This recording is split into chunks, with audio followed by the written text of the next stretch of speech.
Dans le domaine proprement scientifique, c'est également déjà sous l'Ancien Empire, en tout cas sous Djoser, en 2778 déjà, tous les éléments technologiques de la civilisation égyptienne étaient en place.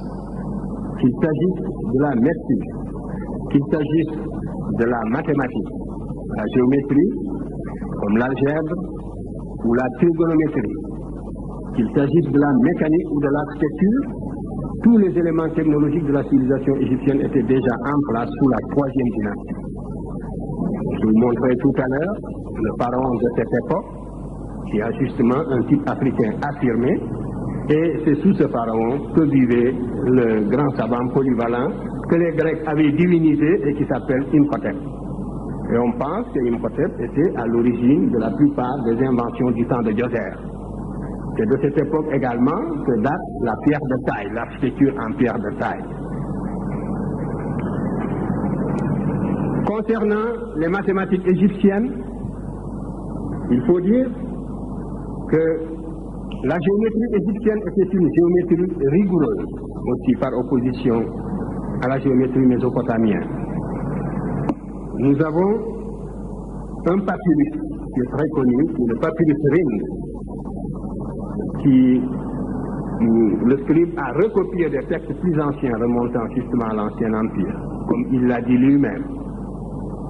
Nous avons également le papyrus de Moscou, où il y a des exercices mathématiques d'un très haut niveau qui donnent une idée précisément des connaissances mathématiques que les Égyptiens avaient assimilées et qu'ils vont ensuite transmettre aux Grecs, lesquels Grecs seront Pythagore, d'abord Thalès de Milet, Pythagore, Platon lui-même, Eudoque et bien d'autres, et surtout Archimède. Nous verrons tout à l'heure les problèmes qui sont traités dans le papyrus Ring. Donc je ne vous en parlerai pas deux fois, mais si nous prenons le papyrus de Moscou, il y a deux types de problèmes qui sont traités et qui donnent une idée du niveau d'abstraction mathématique atteint par l'Égyptien, parce qu'on a l'habitude de dire que la mathématique égyptienne était une mathématique empirique et que seule la Grèce a fait la théorie, C'est absolument inexact et vous ne trouverez jamais une telle affirmation sous la plume précisément d'un savant grec d'époque, encore moins sous la plume de ces savants-là même qui étaient allés s'initier en Égypte. Vous ne le trouverez pas chez Pythagore, puisque nous n'avons pas une seule ligne de Pythagore, rien du tout. Vous ne le trouverez pas chez Thalès. Thalès n'a pas écrit une seule ligne sur les mathématiques. On lui a attribué un théorème très discutable, nous le verrons tout à l'heure. Thalès a écrit tout au plus une lettre discutable à Phérécyde, et dans laquelle il disait à Phérécyde, si toutefois cette lettre est authentique, qu'il n'aimait pas écrire. Donc, la deuxième phase au cours de laquelle la civilisation égyptienne a transmis les valeurs de la civilisation à la Grèce correspond à la phase pendant laquelle l'Afrique de nouveau a transmis les valeurs de sa civilisation à la Méditerranée septentrionale. Ensuite, nous entrons dans la période historique. L'Égypte développe une civilisation dont elle transmet les valeurs à la Grèce, qui à son tour les transmet à l'Occident. Un mot seulement sur les savants qui ont été en Égypte pour s'initier. Le premier en date, c'est bien sûr Thalès. Au VIe siècle avant Jésus-Christ, Thalès est allé en Égypte. Lorsqu'on parle de Thalès qui fait des arpentages, n'est-ce pas, et des mesures devant la grande pyramide, c'est vraiment une idée grotesque. Il faut ignorer presque tout de la civilisation égyptienne pour pouvoir soutenir des légendes de ce genre. Mais ce qui est sûr, c'est que Thalès est allé en Égypte et qu'il s'est initié, n'est-ce pas, à la science égyptienne. Et à cette époque-là, la Grèce était à l'état fruste. Il ne faut pas l'oublier. La science égyptienne est née, justement, sous la protection de l'État. Elle s'est développée au service de l'État parce qu'elle était indispensable pour la maîtrise de la nature dans la vallée du Nil. Donc la science était une tradition africaine, égyptienne. Par contre, toute la tradition grecque s'opposait à l'innovation, il ne faut pas l'oublier. Pythagore, Socrate est mort en buvant la cidie, et vous savez qu'on l'avait soupçonné tout simplement de s'écarter de la morale de la cité et d'adopter donc des idées universalistes qui risquaient de saper les bases institutionnelles de la cité grecque. La Grèce, même celle de Platon, n'a jamais dépassé le cadre d'une cité. L'Égypte avait créé, l'Afrique avait créé pour la première fois un État-territoire groupant plusieurs cités, avec des institutions particulières, avec une toute autre philosophie politique, qui s'oppose point par point à l'individualisme septentrional hérité des steppes eurasiatiques. Donc, c'est Thalès qui va d'abord en Égypte, qui s'instruit de la mathématique égyptienne et qui a introduit la géométrie en Grèce. Mais la science était une nouveauté en Grèce qui n'était pas acceptée, qui par conséquent devait conquérir le droit de citer par la force, qui tout le potentiel laïque et rationnel de la société grecque se trouvait chez la plèbe. Et c'est avec la montée des plèbes que la société grecque s'est laïcisée dans les conditions que l'on sait et sur lesquelles je ne peux pas m'étendre, mais tout ceci pour dire donc qu'il y avait antinomie entre structure sociale grecque traditionnelle et science ou philosophie. Par contre, la science et la philosophie, c'est en Égypte qu'elle fleurissait, et en particulier la science. Et c'est en Égypte qu'il fallait aller la chercher. C'est la raison pour laquelle donc Thalès y est allé. Il a introduit la géométrie en Grèce à son retour. C'est ce que nous enseignent tous ses biographes.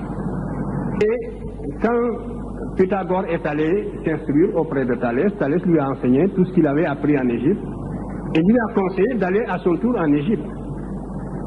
Pythagore s'était fait recommander du tyran de Samos à l'époque, et il est venu, c'était sous Amasis, le pharaon d'Égypte, qu'il a envoyé à Thèbes, à Héliopolis d'abord, et les prêtres d'Héliopolis lui ont dit qu'ils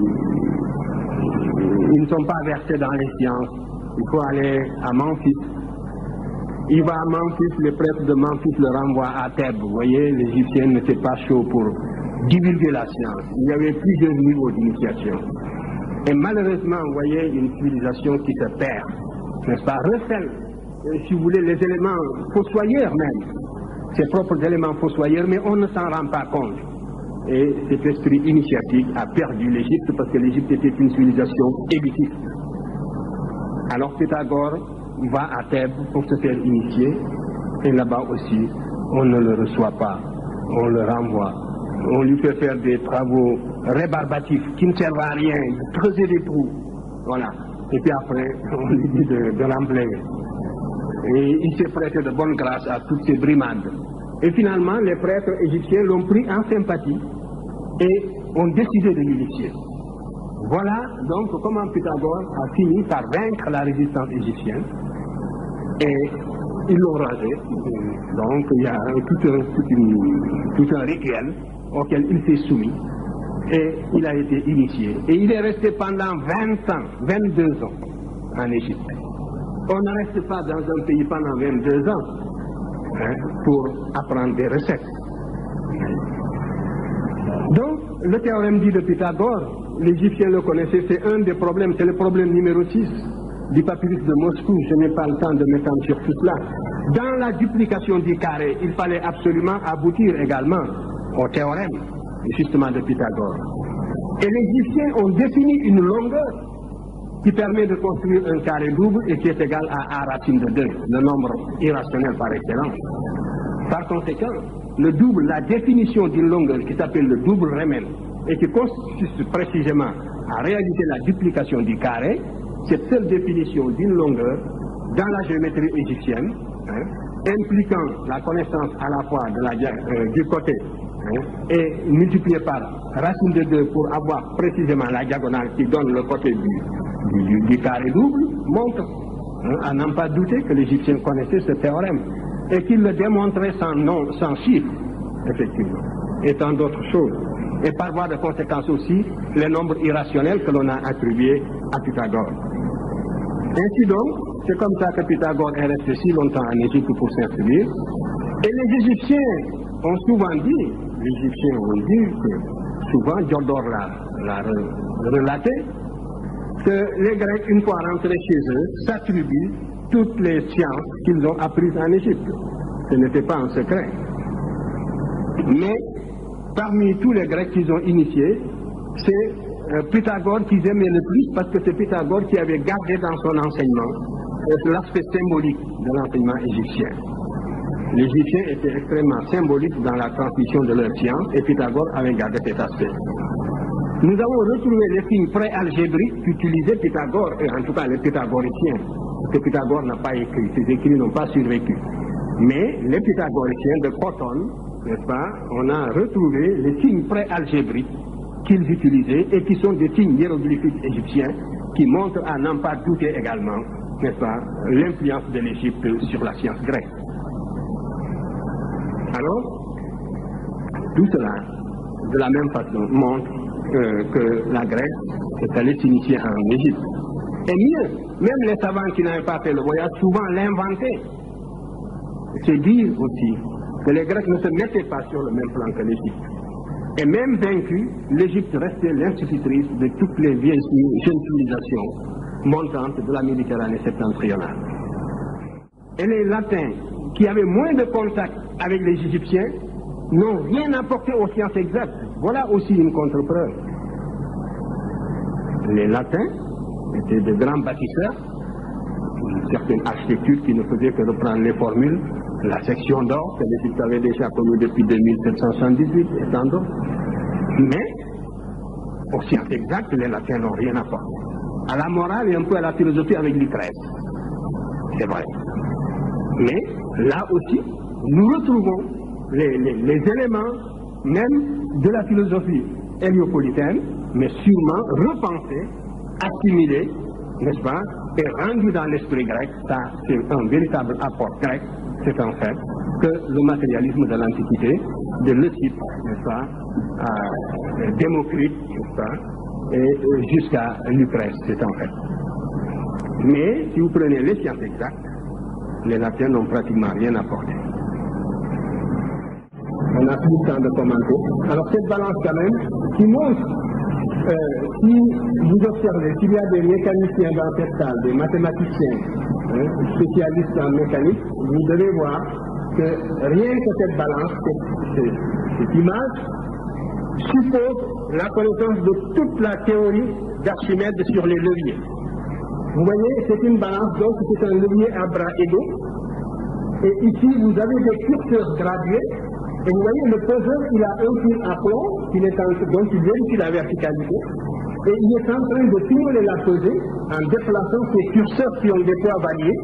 Et alors, en les plaçant vers l'extrémité, il modifie le centre de gravité et il transforme le levier à bras égaux en levier à bras inégaux. Vous voyez?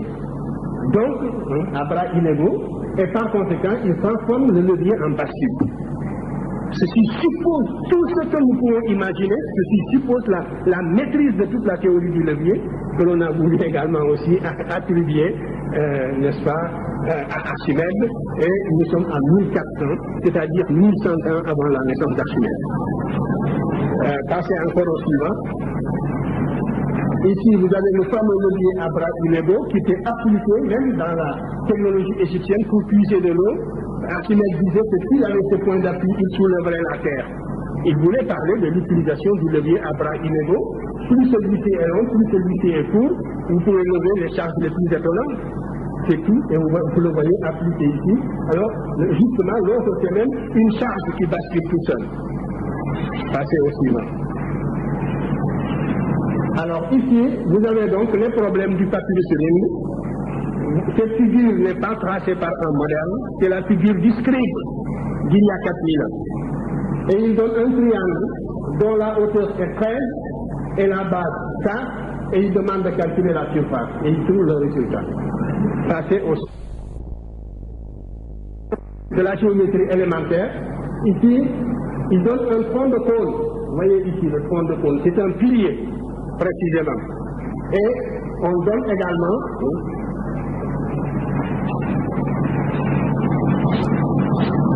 alors la hauteur est égale à 100 et toute la base, donc le cylindre est égal à 100, c'est un problème de trigonométrie.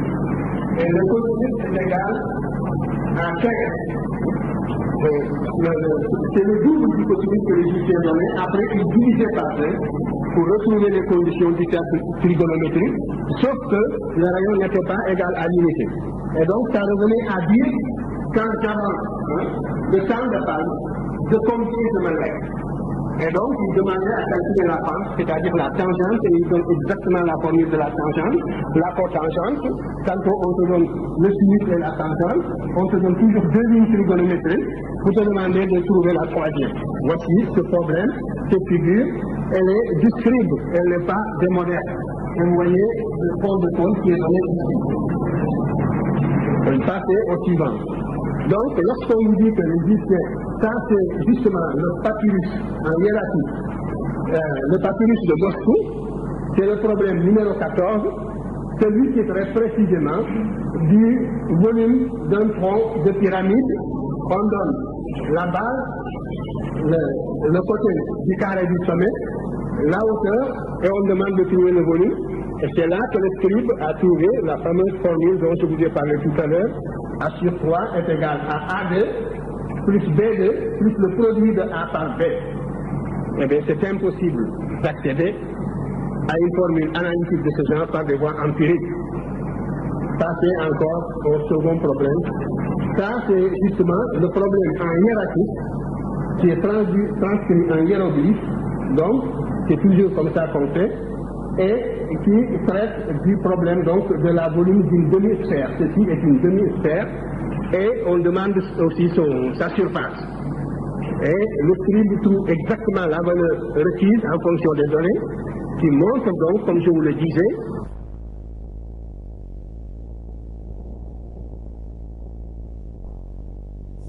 supercherie, parce que Archimède ne pouvait pas ignorer cette donnée mathématique des Égyptiens. Mais comme l'a dit Diodore, tous les Grecs, une fois rentrés chez eux, s'appropriaient les inventions des Égyptiens. Et ça, c'est la théorie d'une surface courbe. C'est la première formule exacte de la surface de la sphère donnée par le problème numéro 10 du papyrus de Moscou. Ça, c'est au suivant. Donc, vous voyez, ce sont des faits scientifiques palpables. Ce n'est pas le fruit d'une imagination. Ici, nous avons aussi cette ellipse. Donc, il s'agissait de calculer la surface que les Égyptiens ont trouvée avec une approximation de près de 1/700. Donc, là aussi, nous voyons effectivement que même les coniques, les Égyptiens les ont abordés, et c'est sur les murs de Luxor. Et c'est la même courbe qui a été reproduite ici pour essayer de retrouver la méthode par laquelle ils avaient calculé la surface de l'ellipse. Par conséquent, même Apollonius de Perse aurait des comptes à rendre. Passez suivant la suite. Alors ici, c'est la quadrature du cercle, vous voyez bien, les Égyptiens, c'est le problème numéro 48 du papyrus Rim, qui compare la surface d'un rectangle, la surface d'un carré, pardon, de côté 9 à un cercle, au cercle inscrit, de diamètre 9 également. Donc, c'est le fameux problème de la quadrature du cercle. Nous ne savons pas, nous sommes presque sûrs qu'on ne sait pas si les Égyptiens avaient saisi le caractère transcendant de ce problème. Peut-être pas, mais en tout cas, le problème est là, il est posé, et c'est le problème numéro 48 de Ring. Ici, c'est un rectangle, le scribe donne la longueur qui est 10, il donne la largeur qui est 2, il demande de trouver la surface également. Ce sont des exercices qu'on donnait, c'est comme si on avait perdu les sciences modernes et on tombait sur un traité de mathématiques de la classe de 3e, un peu, sauf en ce qui concerne le papyrus de Moscou. Encore que dans le papyrus il y a quand même d'autres éléments qui sont beaucoup plus difficiles, surtout les problèmes d'arithmétique et les problèmes d'algèbre. Ça c'est rapidement. Alors là encore, vous voyez, c'est encore des problèmes de trigonométrie. Alors là, nous avons toujours le trigonométrie 350 et 250 et le double du produit, le 360, et on demande de trouver la pente. Les Égyptiens avaient besoin justement de calculer les pentes des pyramides, et c'est pour ça qu'ils avaient inventé la trigonométrie. Passez rapidement au suivant. Là, c'est le trapèze. Il donne le prix du temps. Donc, la hauteur du trapèze qui est égale à 20. La petite base qui est égale à 3, la grande base qui est égale à 6, et du coup la surface. Passez. Donc, vous voyez, toutes les figures élémentaires, ça c'est un cercle de diamètre 9. On demande de calculer la surface. Ils ont trouvé la surface avec une valeur de pi égale à 3,15, alors que les Mésopotamiens étaient loin de soupçonner qu'ils donnaient la valeur de pi sans partie décimale. Ils donnaient la valeur de pi égale à 3. Ils calculaient les surfaces avec une valeur de pi égale à 3. Et là, vous donne aussi une idée de la différence. Ici, les Égyptiens ont déterminé pi pour une valeur de 3,16. Passez au suivant. Une application du fameux problème, du fameux théorème de Thalès, 1400 ans avant la naissance de Thalès. Vous voyez bien les triangles semblables. Voilà donc une application du théorème de Thalès, c'est le problème numéro 53 du papyrus Ring, qui montre que le théorème de Thalès ne l'a pas démontré, puisque nous le trouvons ici avec une application 1400 ans avant sa naissance. Voilà, avec figure à la cinquième du millimètre dans le mesure. Continuez. Passez au suivant. Alors voilà pour la structure. Regardez ce monument, regardez le plan, et tout obéissait à des proportions mathématiques sur lesquelles je ne peux pas m'étendre, mais vous voyez bien que l'architecture des autres régions de la Méditerranée ne peut pas tenir la comparaison avec l'architecture égyptienne, et que cette architecture est de plusieurs millénaires antérieure à l'architecture de la Grèce classique du 5e siècle. Alors, passez au suivant. Là encore, c'est le temple de la reine Hatshepsut. C'est une audace architecturale. Ce que vous avez là-bas au fond, c'est le rocher. C'est la fin du pays, c'est la fin de l'Égypte. Et c'est le désert libyque vers l'Afrique. Et au-dessus, ils ont pu consolider la roche et construire un temple qui reste jusqu'à nos jours. Et l'architecte qu'il a fait, vous arrivez ici au deuxième étage, dans une niche latérale, que vous le voyez, vous pouvez voir qu'en vous courbant, il a laissé son portrait, typiquement nègre, avec sa carte d'identité, en donnant son nom et tout, en disant que c'est lui qui a construit justement cet édifice. Parce qu'en général, justement, la civilisation égyptienne, l'esprit de la civilisation égyptienne était relativement collectiviste et on ne signait pas toujours les œuvres, contrairement à la Grèce où l'individualisme faisait que même si on n'était pas l'auteur de l'œuvre, quelquefois on l'a signé. C'est un mathématicien. Alors le domaine funéraire de Djoser, le pharaon typiquement nègre que je vous ai montré de la 3e dynastie, 2778, je vous ai montré deux de ces profils. Voici son domaine funéraire à Saqqara. C'est la première pyramide antérieure même aux pyramides de la 4e dynastie. Ce sont les pyramides à degrés et ce sont justement ces tombeaux que nous retrouvons sous forme de tumuli dans les différentes régions de l'Afrique. Là où il n'y a pas de pierre, ça prend une forme conique. Passez au suivant. Et voilà encore ce fameux domaine funéraire de Djoser, toujours ce même pharaon, et passez encore au suivant. Ça c'est le profilé toujours du domaine funéraire de Djoser, c'est l'autre partie. Nous sommes en 2778, comparez ces colonnes aux colonnes justement grecques du 5e siècle. Donc l'architecture, on peut naître l'architecture seulement au 5e siècle avant Jésus-Christ, et tout ce que je vous montre, c'est au bas mot, nous sommes à 2000 à 1200 ans avant Périclès, 1500 ans avant Périclès. Ça c'est au suivant. Qu'est-ce que j'ai dit? 2300 ans avant Périclès. Alors là, vite aussi, l'invention de la roue, vous savez que c'est une performance technique, parce que toutes les forces, justement, reposent sur les parois. Et le centre ne supporte rien. Vous connaissez le problème, le principe mathématique de la vie. Ici, il n'y a pas les forces, n'est-ce pas, se décomposent suivant les parois latérales, et toutes les charges sont portées comme ça latéralement. Et par conséquent, on peut faire des édifices très élevés. Et la voûte, les Égyptiens donc l'avaient maîtrisé déjà. C'est un problème architectural qu'ils ont résolu. Ça c'est. Voilà le bâtiment le plus fameux de la Grèce. La Grèce au 5e siècle. Voici le monument architectural le plus célèbre que la Grèce nous a laissé. Dites s'il tient la comparaison avec ce que je viens de vous montrer. Et regardez toutes ces colonnes, vous les avez vues justement 2300 ans avant l'érection du Parthénon sur l'Acropole. Et en réalité, les Grecs ne sont pas des architectes fameux, ce sont des sculpteurs de génie. Il ne faut pas enlever un peuple de son génie propre. Le génie de la Grèce, c'est vraiment la sculpture. Et ils ont réalisé des œuvres sculpturales extraordinaires.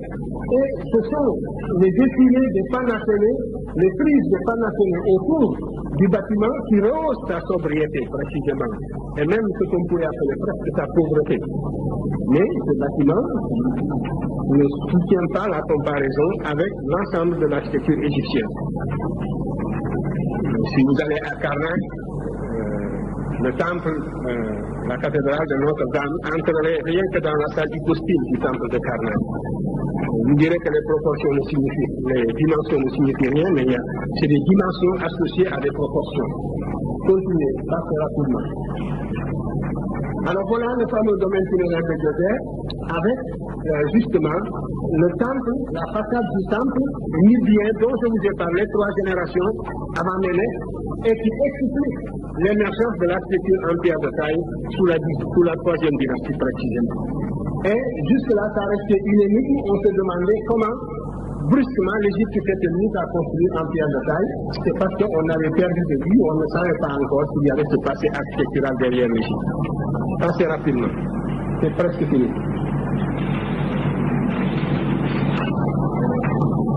Alors ça, c'est la pyramide de Méduse en Égypte et le tombeau des Asquiates. Donc nous avons ici l'Égypte et l'Afrique noire. Ça, vous l'aviez déjà montré. Donc ça, c'est pour montrer la parenté même dans le domaine architectural, c'est le manque d'initiation qui nous empêche de le voir. Mais l'Égypte est présente partout, dans nos institutions, dans tout ce que nous faisons. Dans nos lignes architecturales, l'Égypte est présente. Continuez, passez. Ici, c'est la recherche, justement, d'un peintre. Vous voyez, le canon pictural égyptien, la tête, c'est toujours le 6e du corps. De là à là, c'est toujours 19 lignes. Et la position du coude, la position de chaque partie est réglée justement par le détail des carreaux que vous voyez. Et ça va être plus visible dans l'image qui va suivre. Passez. Alors ici, vous voyez la recherche du peintre. Vous voyez bien que le peintre est en train de faire de la recherche. Il est en train d'encadrer la tête. Et la tête, c'est toujours 3 carreaux.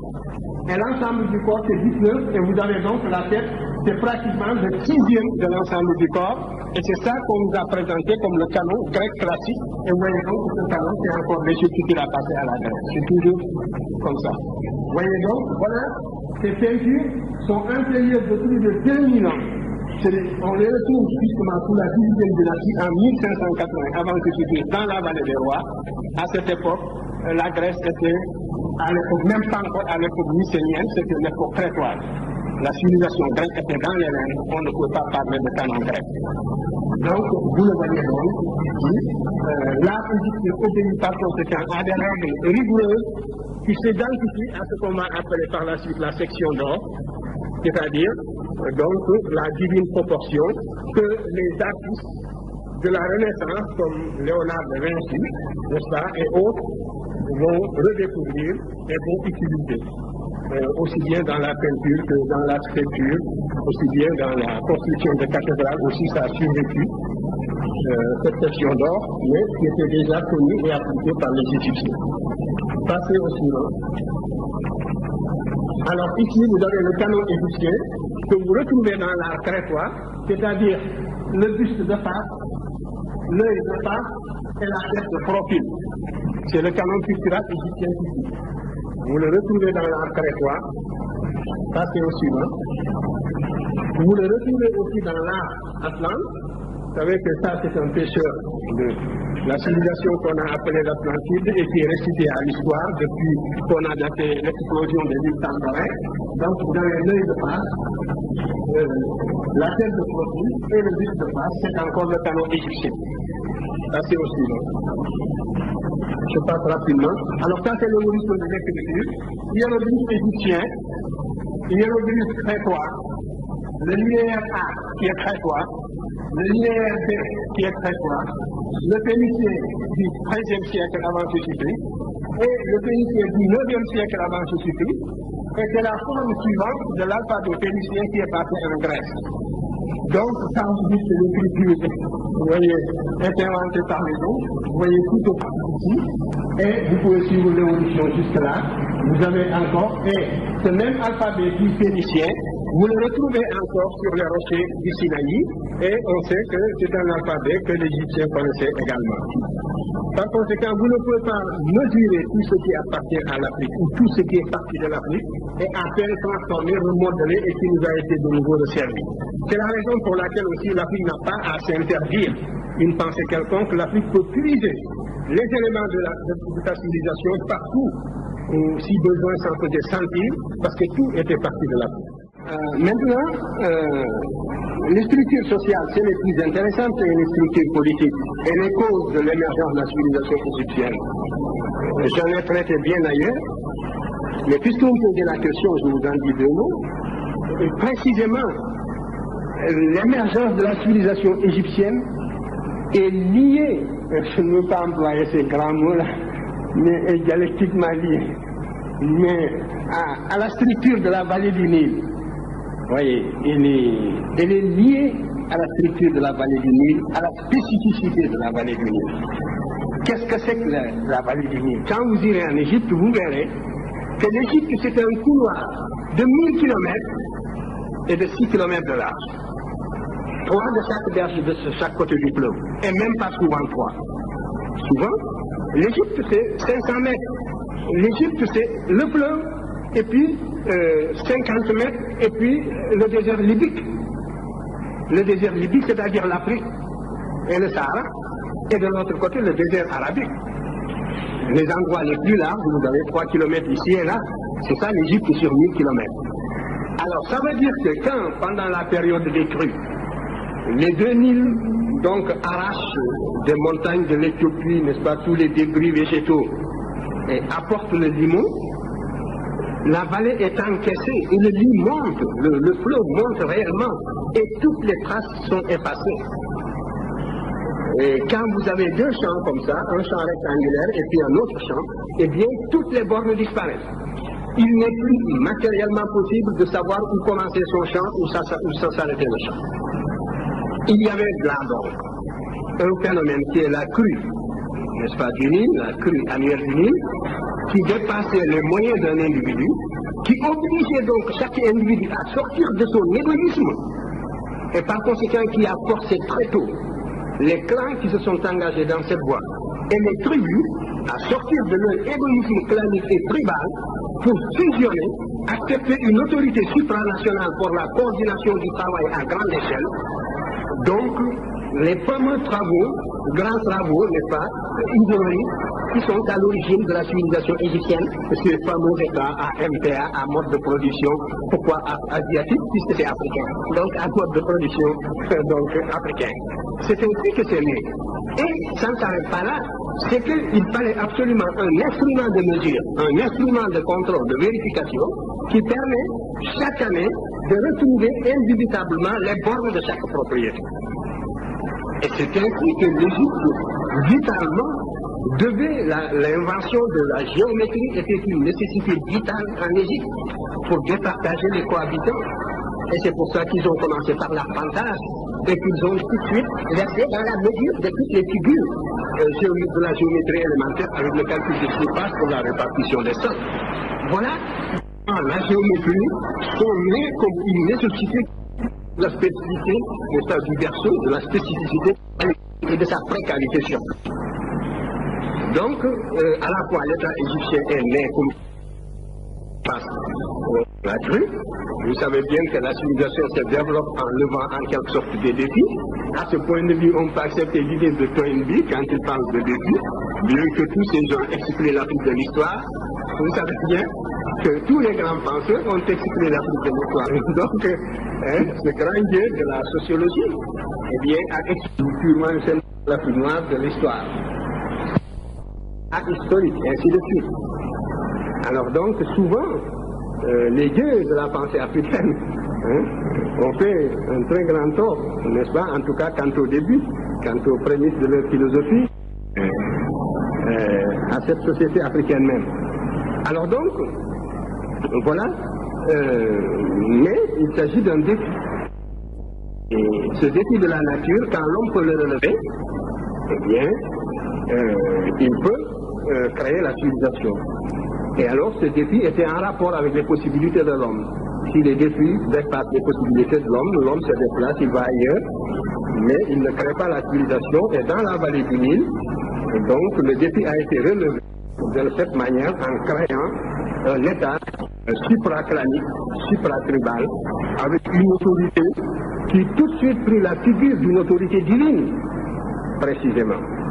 Il ne faut pas perdre cet aspect divin de la royauté africaine. Et si j'avais le temps, si je pouvais vous parler des différents types de royauté africaine, vous verriez toute la part, parce que l'Égypte est née avec la science et par conséquent a cultivé la science.